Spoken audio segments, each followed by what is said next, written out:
I think we will start now. I'm going to ask again, if you please can turn your audio off.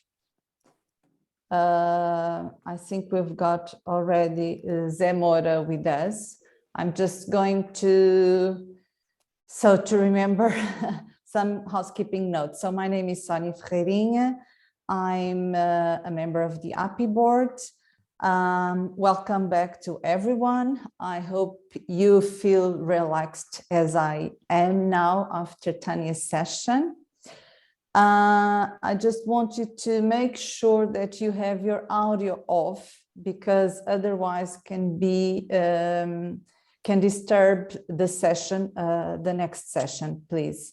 And remember, if your camera is on, if you want to, make sure that you are alone in a quiet place so that no one will disturb you or the session.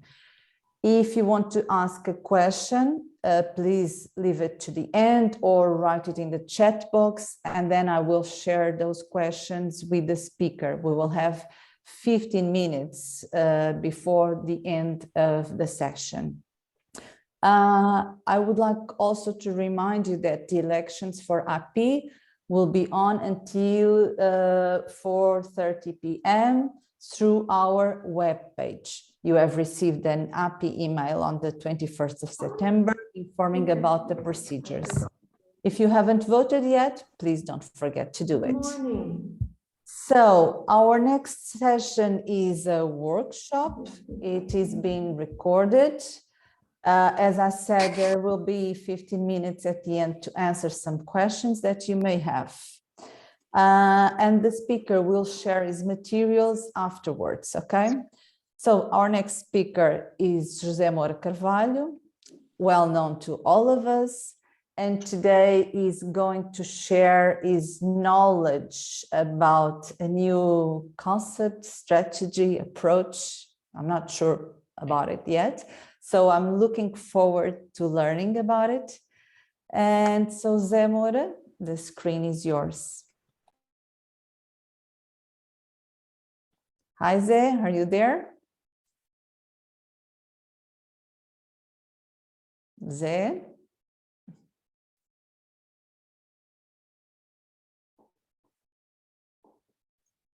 Hello everyone. Sorry, I'm trying to sort this out, sort things out here. Okay. If I may. Right. We can see that you are sharing something. Yes. Yeah. Okay. Right. So, can you hear me? Yes. Clearly. Yes. Okay. Yes. Right. And so I'll start. Screen. I've got some notes here which I'm going to use. Okay. So that I don't forget anything. Well, first of all, I'd like to thank API for inviting me to do a presentation at this seminar.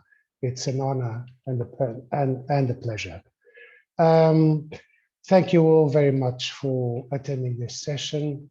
I hope you find it useful and that you get some ideas you can actually use with your students towards improving the quality of how you teach and of how your students learn. Sorry, it's not this. Go back a bit. I'll go back a bit, okay?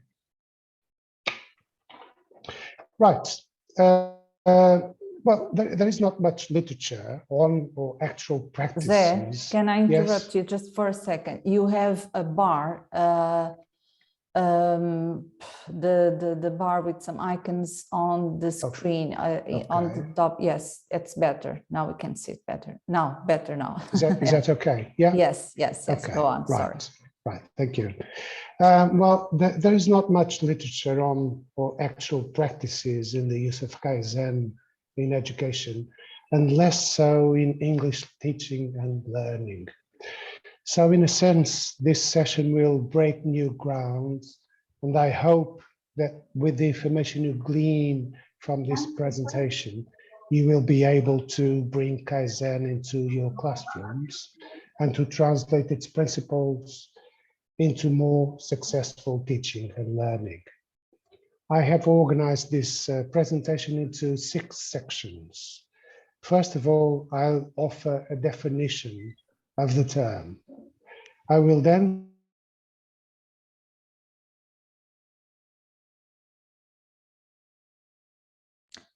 Zé, we can't hear you now. Is that okay now? Yes, and you have to move. Okay, that's better now. Someone muted me. I don't know who. Okay, so I will then go on to tell you a bit about the history of Kaizen, how it came about and its introduction in Japan. At first, Kaizen was confined, so to speak, to enterprises, but it has been adopted in an ever wider range of human activities. The last 3 sections deal with the possible use of Kaizen in the English language classroom and beyond. By beyond, I mean its use in virtual teaching and learning, be it in emergency teaching situations, as the one we lived during the COVID-19 pandemic, or under more normal conditions such as e-learning and online community learning and settings. If we have the time, we will try to put Kaizen principles and applications into practice through an individual exercise in Kaizen. Now, what I bring you today is a simple yet rather powerful framework, which has very much to do with quality management in enterprises, but which may also help English language teachers improve teaching processes and students' results. Now, this framework is called Kaizen. And in the first part of this presentation, I'll try to define and contextualize this Japanese term and what it may entail for and in the English language classroom. Now, the word Kaizen is comprised of 2 characters. The one on the left, Kai, means reformation, change, to modify, to mend. The one on the right, Zen, conveys the idea of virtues, goodness. Please do not mix this logogram, which is on top, with the other one, which is there on the bottom, which is a Buddhist term meaning profound meditation or dhyana. Okay, so it's the same sound, but not the same meaning.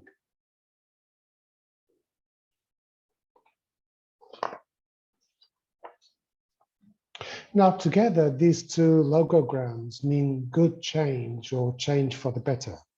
From here, the concept has come to mean continuous development or continuous improvement, and has been widely put into practice in many contexts, but mainly in the corporate world.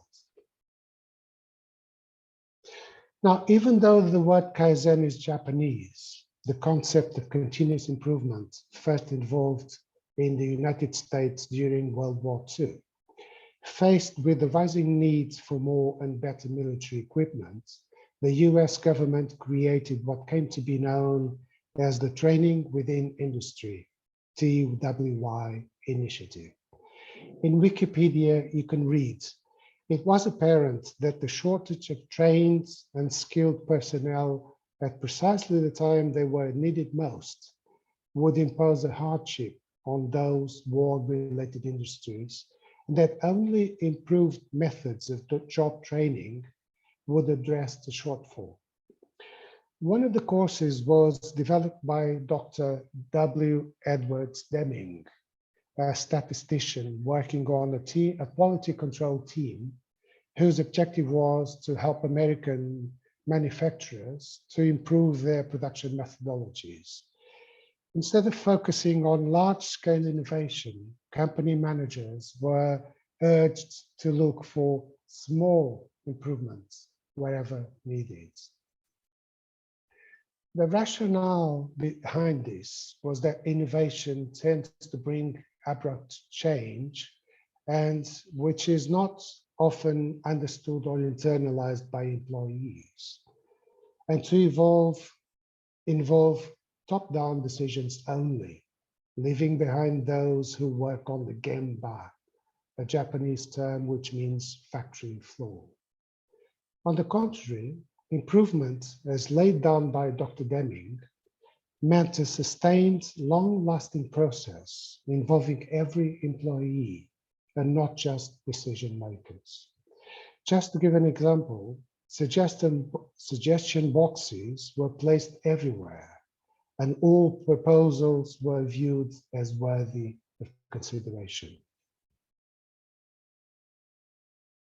When American forces occupied Japan, a shattered country, its economy in a shambles, with an impoverished, aged population, their business managers welcomed wholeheartedly the ideas brought to them by the management training program, which advocated many of the ideas put forward by Dr. Deming in the US. And the idea of small steps towards improvement was so dear and close to Japanese managers' hearts that they gave this approach the name by which we have to come to know it, Kaizen. Kaoru Ishikawa was a Japanese organizational theorist and a professor of engineering at the University of Tokyo. He is best known for his work in the area of quality management. In 1949, Ishikawa joined the Japanese Union of Scientists and Engineers, which had set up a quality control research group. After World War II, in order to compete with other more technologically advanced countries, Japan felt obliged to change its industry, which at the time manufactured second-rate technological products. He translated and was able to expand Deming's management concepts and introduce them into the Japanese system. Just to give an example, one of the most widely known and respected Japanese companies, Toyota, adopted Kaizen. For example, in its production system, all the personnel are expected to stop their moving production line in case of any abnormality.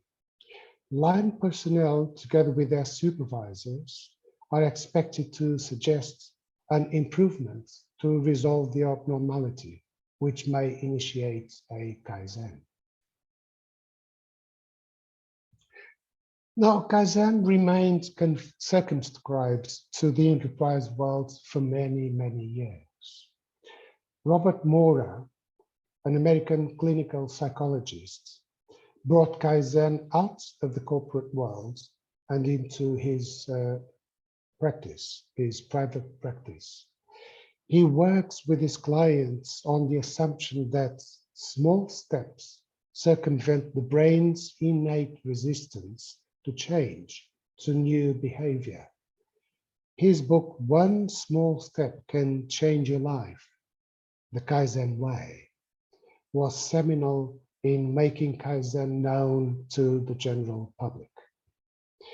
In order to give his readers 3 examples how to apply Kaizen to challenges you face in one's life, such as procrastination or fear, MOURA suggested techniques such as thinking small thoughts, taking small actions, and solving small problems. The emphasis overtly on small steps to success. He was the first to offer a tentative explanation of how and why Kaizen works at the psychological level. He writes, "Change is frightening. This human fact is unavoidable, whether the change is seemingly insignificant, visiting a new nightclub, or life-altering, having a baby. This fear of change is rooted in the brain's physiology, and when fear takes hold, it can prevent creativity, change, and success." This is taken from chapter 1. Then he goes on to summarize why Kaizen works, how small steps become giant leaps. Your brain is programmed to resist change.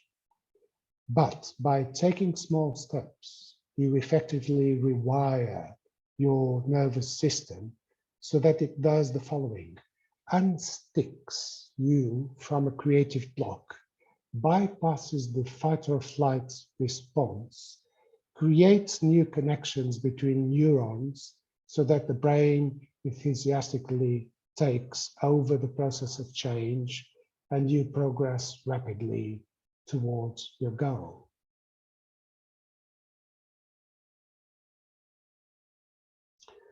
Sarah Harvey lived in Japan for a while, and she was so taken by the way life and work are organized that she, in Japan of course, that she decided she had to make Kaizen widely known and usable in everyday life.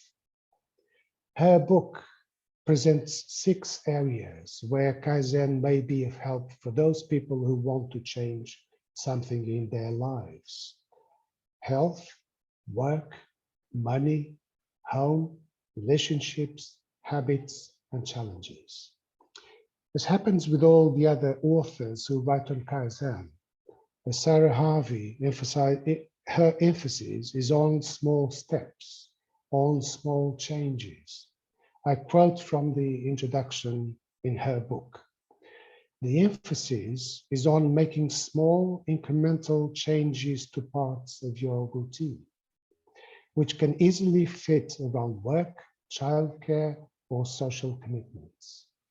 The changes should be so small that at first you barely notice any difference to your daily life.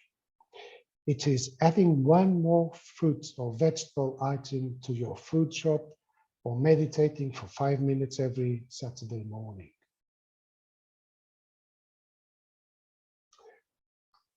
Well, there is not much literature on the subject of Kaizen in teaching and learning. So, and this is to say the least. And yet, Kaizen, if applied correctly, can help teachers and students working together wade through the daily challenges brought by being in the classroom together and teaching and learning a foreign language such as English.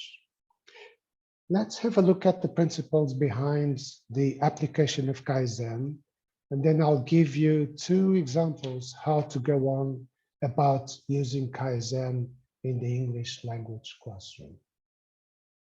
I hope this is clear so far. Now, remember that one small step at a time can change your classroom. Lao Tzu, a Taoist sage who is said to have lived in China in the 6th century BC, some historians consider that he lived in the 4th century BC, said that a journey of 1,000 miles begins with a small step. This saying applies to Kaizen like a glove. As we have seen, large innovation plans always bring with them fear, stress, animosity. Small steps towards achievable goals are more likely to be well understood, received, and implemented. The second point to bear in mind is that our ultimate goal is to teach our students how to better understand and express themselves in English. Acting through English is definitely a way for students to realize that what they have been learning can actually be used for acting in the world, for being part of a community whose goal it is to improve, advance, and take real advantage of knowing English. Thirdly, remember that students should be involved in the improvement of teaching and learning. In industries, suggestion boxes are scattered in the game bar, in the factory floor, and other areas so that the employees can express their opinions and so help to improve processes and eventually results. Once again, And remember that Kaizen is a team effort. Involving students is very important. I hear you say that not many students can be bothered to help in improving teaching and learning, and you're quite right. That is why community building makes sense when thinking of applying Kaizen to more challenging situations. I will come back to this later, but later on. But suffice it to say that at this point, that SEL, S-E-L, social and emotional learning, may be the missing link between Kaizen actually working in challenging situations in the classroom and just being able to scratch the surface of the problem or problems to be solved. Finally, don't leave any student willing to help behind. Even if his or her idea may not be applicable or feasible in that particular situation, acknowledge the fact that he or she devoted some of his or her time to thinking about the challenge and were daring enough to take the risk to put their ideas forward. Homework is always a source of contention, of conflict. So what I will do is to apply simple Kaizen principles to this challenging teaching and learning area. And these principles may be summarized in 3 points. One step at a time, don't reach for the moon. Remember that fear and stress are likely to jeopardize achievable goals. Secondly, you may think big, but steps must definitely be small. Thirdly, Kaizen is iterative, in that you can always improve processes and results. With that in mind, always strive for better teaching, better learning, better processes, better results, better relationships with students and amongst themselves. If students are unwilling to do their homework, it may be that we are overloading them. The Kaizen way would tell us to ask students to do one item at a time, every day, instead of 10 items every week. It would also tell us to increment the number of items steadily. So week 1, 1 item, week 2, 2 items, and so forth. Finally, if a student does not deliver one day, ask him or her to do 5 items for the next day. If he or she then does these 5 items, revert to the normal situation. Any variations that apply Kaizen principles are welcome, of course. This is just an example. For writing, start with a paragraph or even a sentence, depending on proficiency.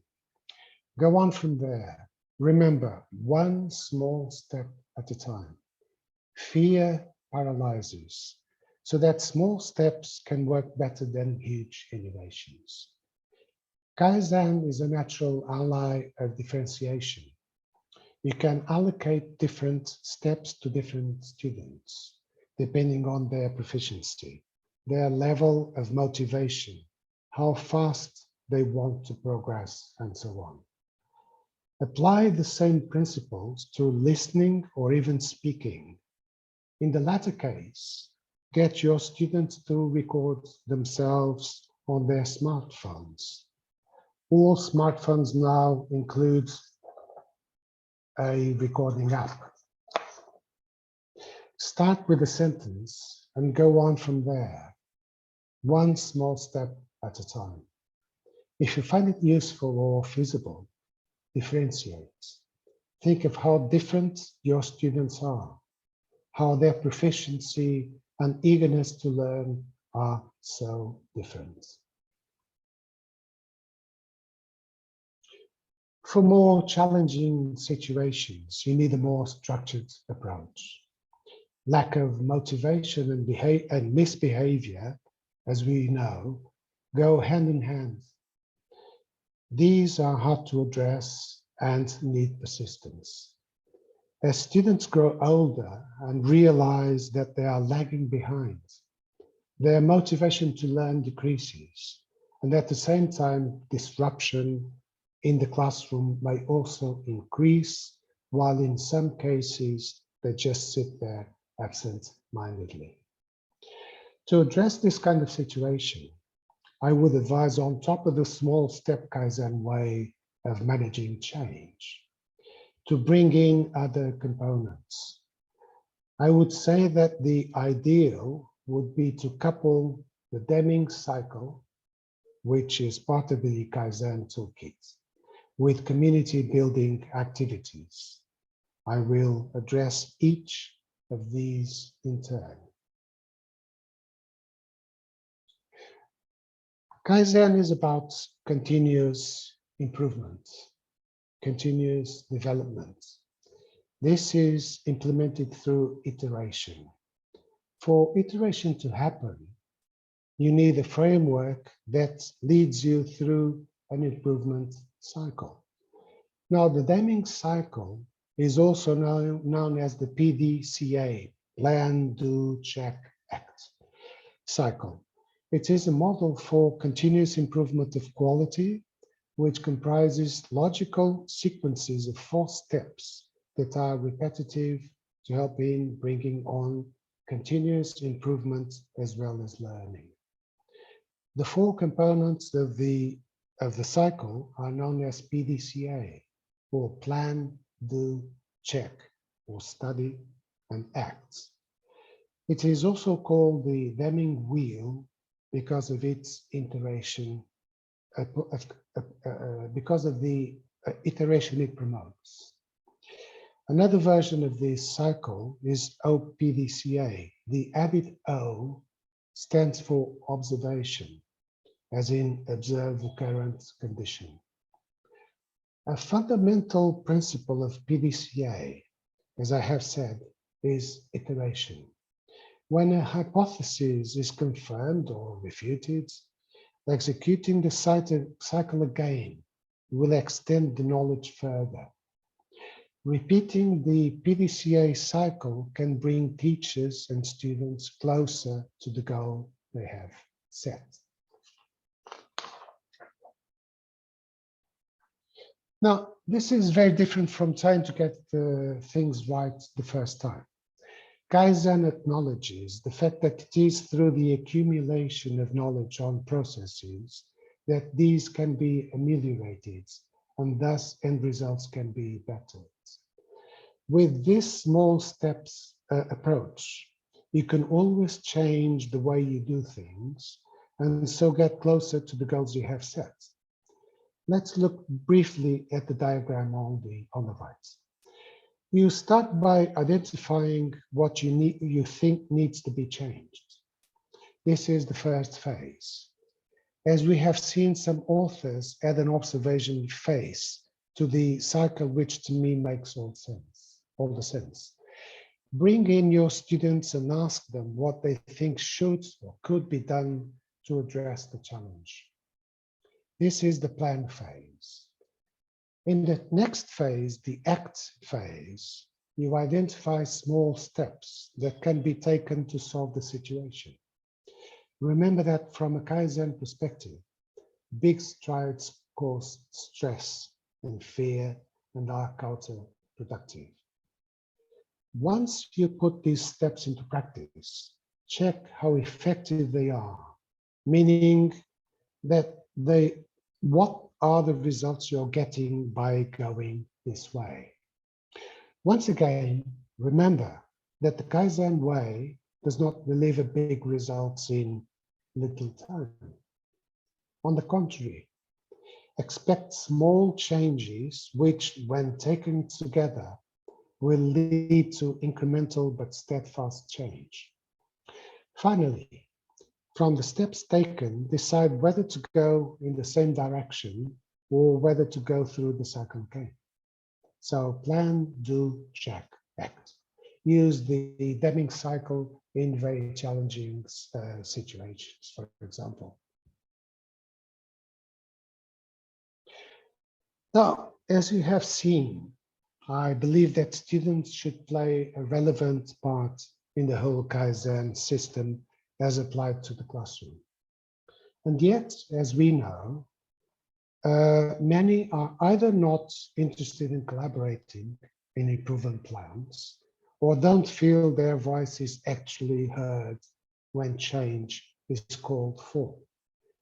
If we really want to bring them on board to Kaizen, it is advisable to develop students' social and emotional skills and to build a sense of community of belonging.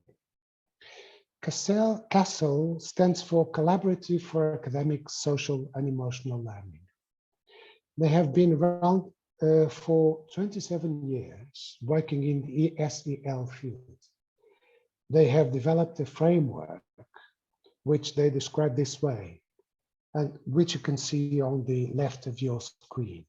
At the center are the 5 core social and emotional competencies, broad interrelated areas that support learning and development. Circling them are 4 key settings where students live and grow.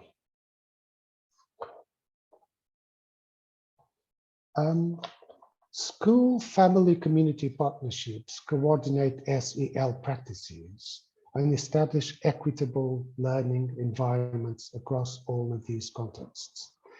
Well, I haven't got the time to go into detail for each of these competencies, but I would like to draw your attention to the fact that relationship skills and social awareness are key in the Kaizen continuous development process.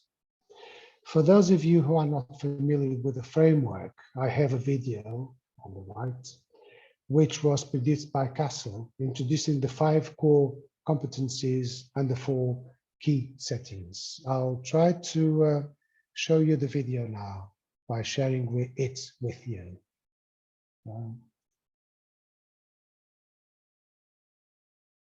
Okay.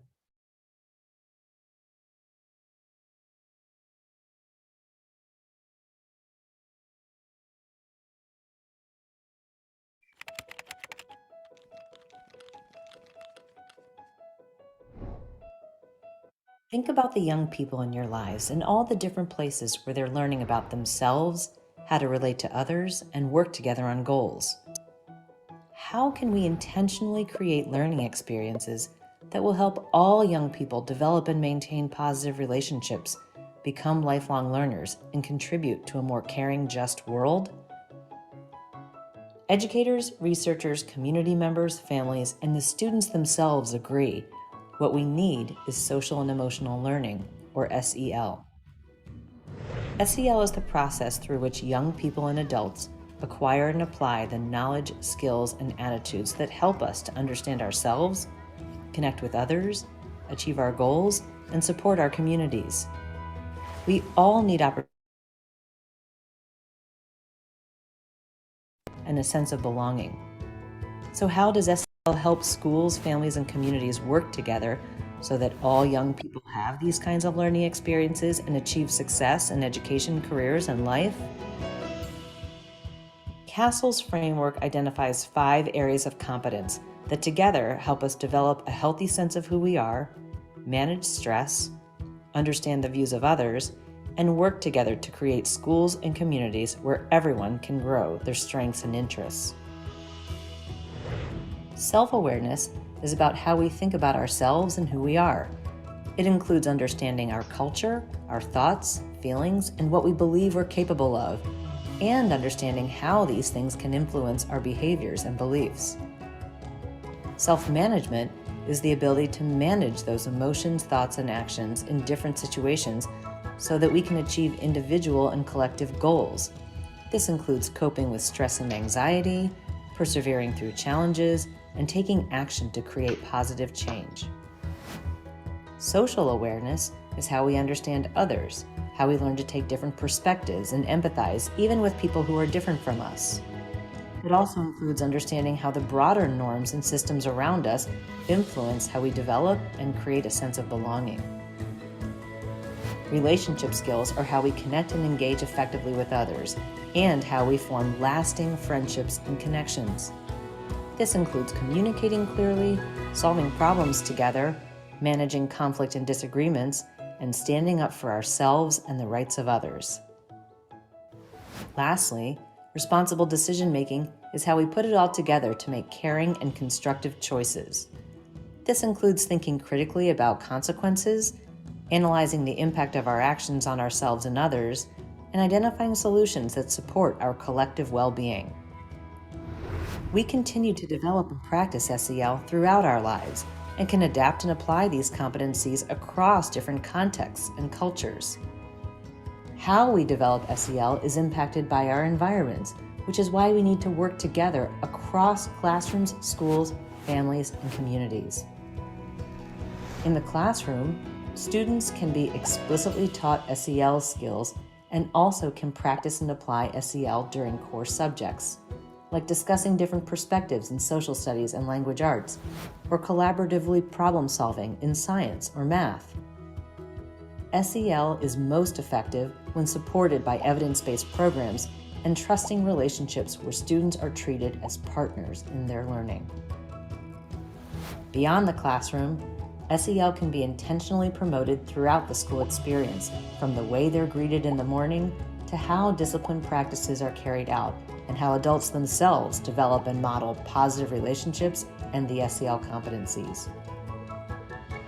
Outside of school, families and caregivers provide the earliest and ongoing learning and interactions for their children, so it's important that schools listen to and authentically partner with families to help shape SEL priorities and strategies for supporting their children. Similarly, when schools partner with community organizations to align their efforts, SEL opportunities can be strengthened and students benefit even more. With SEL, we can help create schools and learning spaces where all young people feel connected, inspired, engaged, and ready to contribute to the world around them.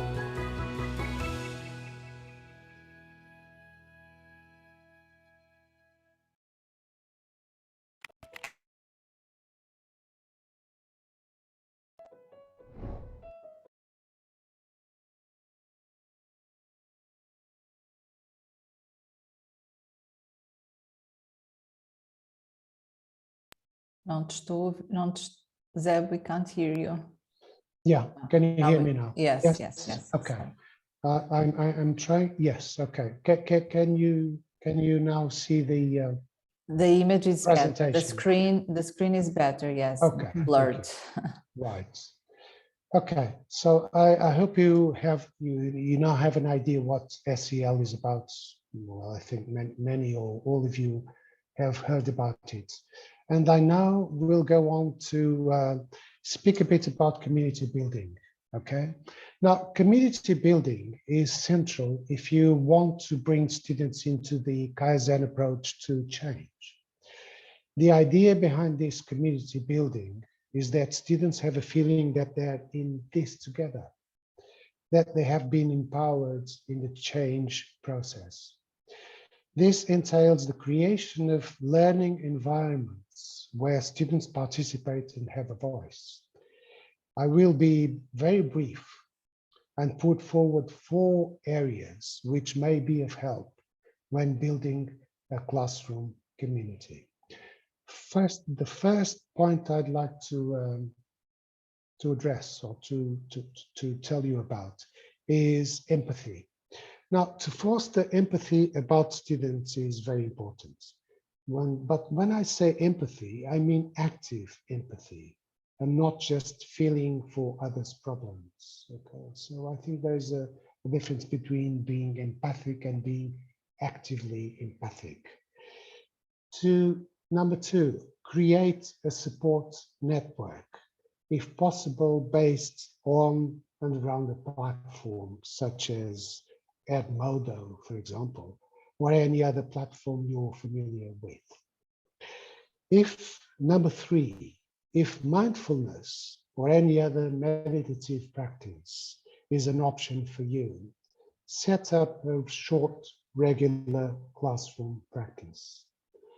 Number 4, whenever possible, opt for structured collaborative activities, ones in which students collaborate so that everyone learns and succeeds. Spread and activate the motto, swim or sink together.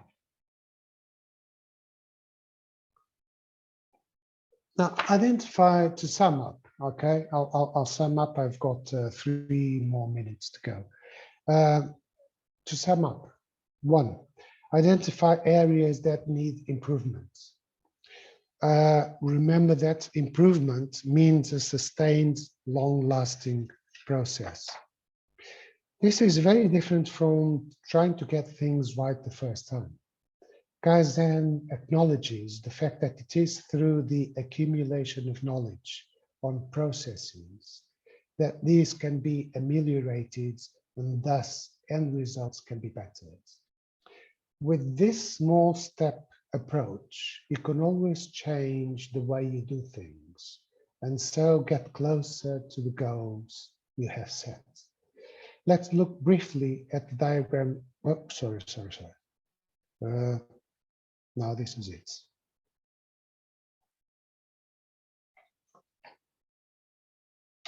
Sorry, I'm mixed up here. Right.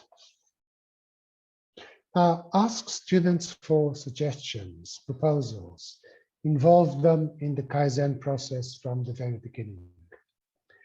Prioritize what needs fixing first. Once again, ask students for suggestions or proposals. Identify small steps towards achievable goals. One small step at a time can change your classroom.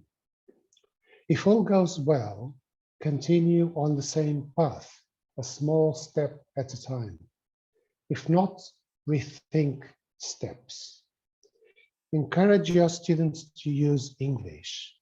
Take advantage of the fact that students are learning a foreign language and that they can act on the world through it. If all goes well, continue on the same path, a small step at a time. If not, rethink steps. Encourage your students to use English. Take advantage of the fact that students are learning a foreign language and that they can act on the world through it. For more challenging situations, think Deming Cycle and social and emotional learning. The Deming Cycle is part and parcel of the Kaizen tools, the Kaizen toolkit, and so has been widely put into practice and tested. You cannot go wrong with it. Without a sense of community, of belonging, it is rather difficult to get students to go on the Kaizen path to continuous improvement. Take advantage of the CASTLE framework.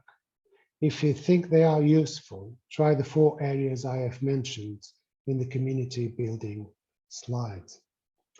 And now I think we've got about 15 minutes. I hope this was clear enough so that you can do an exercise, a proposal I've got for you now, okay? Now the proposal for the next 10 minutes, 7 minutes, is for you to think of a situation in the classroom where the soft approach to Kaizen can be applied successfully. So the soft approach is the one I have used for homework. It doesn't include either the Deming wheel, the Deming cycle, or the community building ideas. Now, I suggest you follow the canonical steps. Identify a challenge, Okay, think of a problem you've got in your classroom. Think of a small step that can be taken to start addressing the situation. Think big, act small. Remember, a journey of 1,000 miles begins with a small step, so said Lao Tzu. If applicable, adopt an incremental approach. Okay, so I'll leave you to this for the next 7 to 8 minutes. And then we'll come back here, and if you want, you can tell us what your ideas of applying the soft Kaizen way of doing things to your classroom will be. Okay, so let's meet in 7 minutes again. Thank you. Okay, thank you. Let's do our homework. Exactly.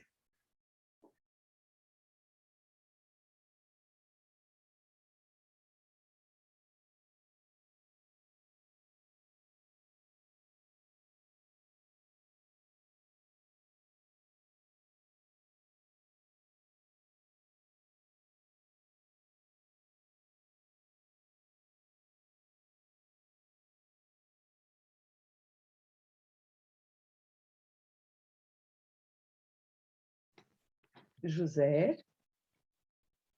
José? Yes, yes. Peço Hello. desculpa, can I talk to you in Portuguese? Of Or course do you you can. prefer in English? No, it's okay. Português is fine. Yes. Sim, Okay. português é ótimo. Oh, José, eu peço imensa desculpa. Na sessão anterior, eu não sei se era o José que estava, se era a oradora. Não, não, não, não. Ai, não era? Era a Tânia. Ai, que horror, porque eu tinha o som desligado e, portanto, julguei que estivéssemos ali à espera do tal dito quórum que tinha dito da primeira parte.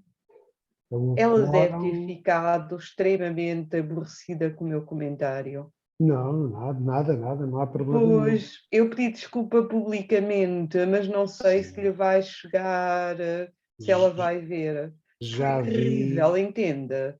Eu julguei Sim, que nós mas estávamos ali naquele impasse à espera de termos um número suficiente do quórum. Ok, então já estou a ver. Fui eu que fiz a sessão, de facto, como presidente da mesa da Assembleia Geral, e não há problema absolutamente nenhum. Ai, José, E muito peço obrigado pelo imensa seu... Não, desculpa. por amor de Deus, não há Porque eu problema tinha nenhum. o som desligado, entende? Entendo perfeitamente. E, Não se portanto, preocupe nada. foi horrível, foi extremamente horrível. Alguém que, se eu estivesse a falar e alguém mandasse aquela mensagem out of the blue, eu ficaria a pensar, esta pessoa não está minimamente interessada naquilo que eu estou a dizer, está a dizer cala-me. É que nem sequer era subtil, entende? Não há problema nenhum. Oh, José, Sem imensa problemas desculpa. Ainda por cima foi público, entende? Sim, não tem problema nenhum. Pois, eu não vou ter a oportunidade de clarificar junto com os colegas o que é que efetivamente aconteceu, pese embora tenha escrito no chat na sessão seguinte. Oh, José, desculpe-me. Não, tá, Mil desculpadíssimo, desculpas, não estraguei tem o seu problema dia nenhum. certamente. Ok, Dália, em muito nome da obrigado. API, agradeço, fica aqui as desculpas, mas não se preocupe mais com isso, está bem? Ai, olha, estou tão Pronto. preocupada, tão Não, preocupada. Dália, pronto, esqueça e siga. Não consigo, Avance. entende? É que não Pronto, consigo agora estamos mesmo. noutra sessão, mas não há qualquer problema, está bem, Dália? Ok, mil Pronto, perdões, com tá? Um beijinho, dia feliz, até já. Até já. Até já, muito obrigado. Nada.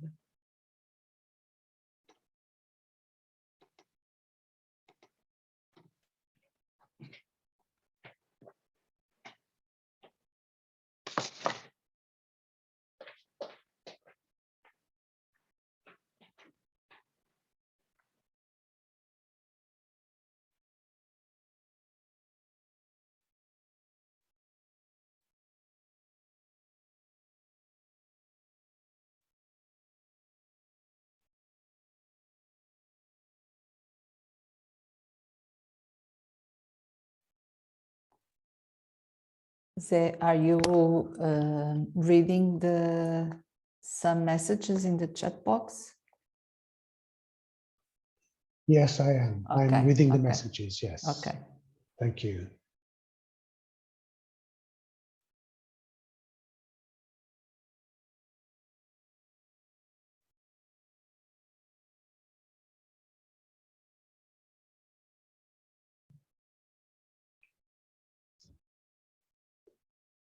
Okay. Another 2 minutes, okay, so if that's okay with you. And then if anyone wants to take the floor, that would be wonderful.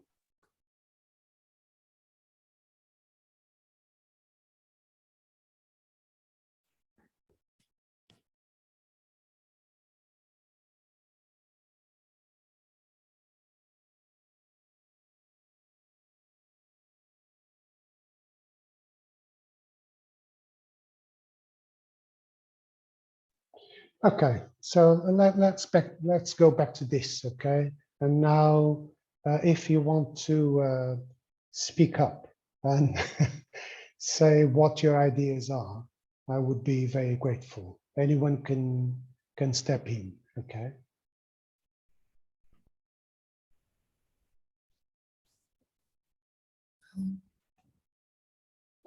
Hello, anyone? Zé, we have 3 comments, one of Clarice Paixão Sequeira, one of Mafalda Cernadas, and another one from Isabel in the chat box. I don't know if you want to comment on these ideas. Okay, Clarice Paixão, suggestion to deal with excellent students among not so good students. I'm always afraid to miss them, but I don't want to leave anyone behind. So Clarice, if you want to use your microphone, what would you do about this, the Kaizen way? Well, good morning. I think I would go step by step. That's what I usually do. But even so, I don't want to give them differentiate activities so that I won't put them off the classroom. I could do that, but I'm afraid that I put them off. I always use them to help other students as far as possible. Some are more willing than others, of course.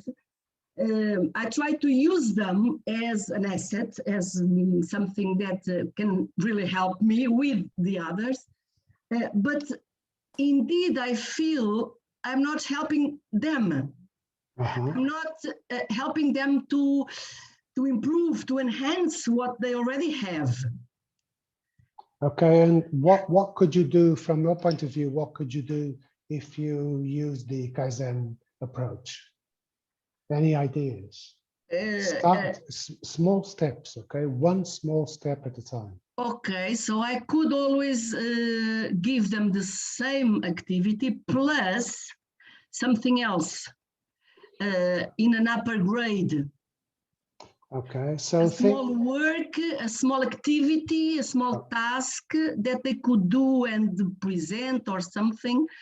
So I have to think more thoroughly about it. Okay, so what you could do is to start by giving them a very short, a very small activity. Yeah, okay, indeed. Which is not very difficult. One which would not be very difficult, okay? So remember, fear is terrible. Stress is terrible. Of course, so what you need to do is to start very, very slowly with very small activities, a very small step, and then increment from there, increase things from there, okay? So if you apply this very simple principle to your classroom, to your practice, I think your students may be able to overcome their fear of using English, actually using English, and go on from there and improve as time goes by. Okay, so that's what I would tell you to do, even if I don't know your situation, of course. Zé, yes. The first comment was from Isabel Ferreira. Isabel Ferreira. Yes, and she said, well, I have 27 students in my classroom, so I believe that there is little room for negotiation. Anyway, Kaizen is a very up-to-date approach. So with the classroom with 27 students, I believe what the colleague is asking if there's a way, if we can do it, if we can really have space for negotiation. Isabel, would you like to use your microphone and speak up? Okay, so good morning. Morning, Elf, can Isabel. you hear me? Yes, Yes. loud and clear. Okay, so I guess it's still the problem. We are in the 21st century, still having large classes, like Jeremy Harbour used to say, or at least I learned it when I was young. I'm not younger anymore, but I believe that we still have to deal with that problem. Even though there have been changes in the curriculum and we are always striving for a better way to work with students.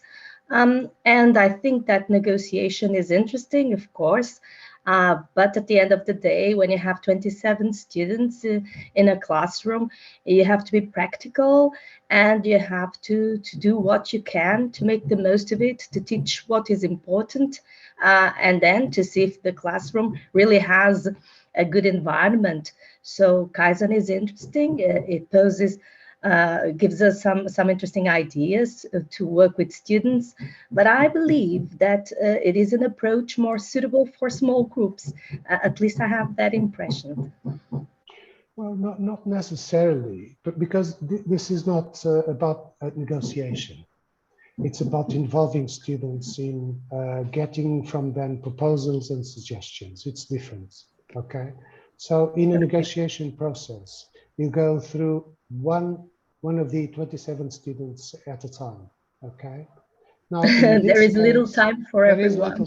There is very little time for that. I mean, this is not something which so can be done. We can actually listen to them, but then we really have to take it in a very small step at a time, because 27 students, then you multiply it by 5 or 6 classes that you have to deal with, which is part of any teacher's timetable. So you see, then you have many students who have their own free will and their own ideas and suggestions, and as a human being, you have to narrow it, because you are just a human being, a human teacher, and then you have to be pragmatic. That is my sensation. I'm sorry to be a little bit no, that's okay. Yeah, thank you very much. No, less optimistic. Okay, so no, that's okay.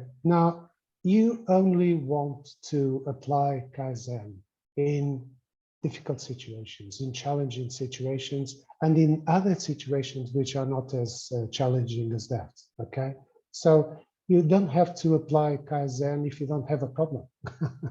So if you have a challenge in your classroom, thank you.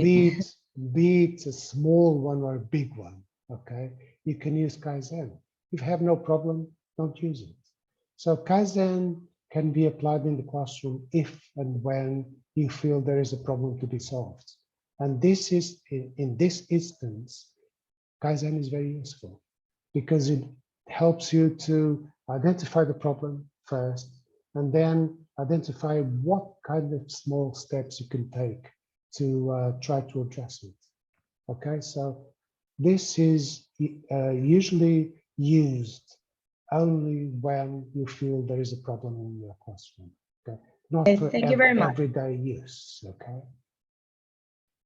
thank you. Then there are still some questions, comments going on the chat box, but we are. It's 11:15. It's 11:15. And I know that Janie Gregorio also raised their hand to speak. So I'm not sure if you can have only two more minutes. Well, it's up to you. Well, Clarice Sequeira said that suggestions to deal with excellent students when they are with not so good students. I'm always afraid to miss them, the good students, I suppose, but I don't want to leave anyone behind. Okay, Clarice, if you want to speak up.